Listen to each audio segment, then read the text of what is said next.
ఎందుకంటే ఆయన అన్నది హైదరాబాద్ అనేది సెంట్రల్ లొకేటెడ్ మన కంట్రీలో. ఏ ఇతర ఇంపార్టెంట్ సిటీస్కి వెళ్ళాలని సరే 1 అవర్ డిస్టెన్స్లోనే ఉంది. మేబీ ఢిల్లీ ఇంకొక 1 అవర్ పడుతుందేమో తప్ప. అండ్ ఇక్కడ లేని లొకేషన్స్ ఎక్కడ లేవు, ఎక్కడ లేకుండా పోలేదు. మనకు మంచు కొండలు ఉన్నాయి, థార్ డెజర్ట్స్ ఉన్నాయి, అడవులు ఉన్నాయి, వర్షాలు పడే ఉన్నాయి, లాంగెస్ట్ బీచ్లు మనకు ఉన్నాయి. ఏమి తక్కువ, ఏ లొకేషన్స్ తక్కువ, ఏ వనరులు తక్కువ. ఇక్కడ పని చేయడానికి వాళ్ళకి స్కిల్ డెవలప్మెంట్ చేయగలిగితే కనుక పని చేయడానికి ఎంతోమంది ముందుకు వచ్చి సినిమా పరిశ్రమ ద్వారా ఉపయోగపడి వాళ్ళ కుటుంబాలకు వాళ్ళు ఉపయోగించుకుంటారు.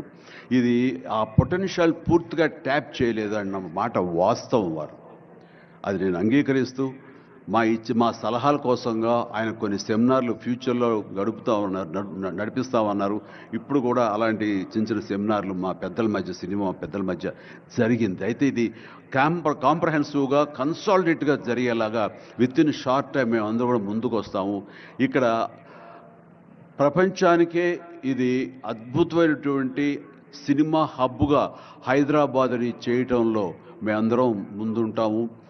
అండ్ ఈ రోజున చూస్తే కనుక బాలీవుడ్ నుంచి సల్మాన్ ఖాన్, అజయ్ దేవ్గన్లు వచ్చి ఇక్కడ మేము స్మార్ట్ డిజిటల్గా కానీ అడ్వాన్స్డ్ ఫ్యూచరిస్టిక్ స్టూడియోస్ని మేము పెడతామని అంటాం అన్నది ఇది శుభారంభం.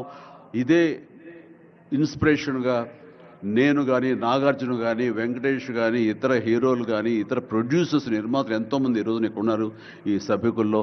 వాళ్ళందరూ కూడా ముందుకు వచ్చి చేయాలన్న ఒక కుతూహలం కానివ్వండి, అది పూర్తిగా ఛార్జ్ అయి ఉన్నారంటే ఎలాంటి అతిశయోక్తి లేదు.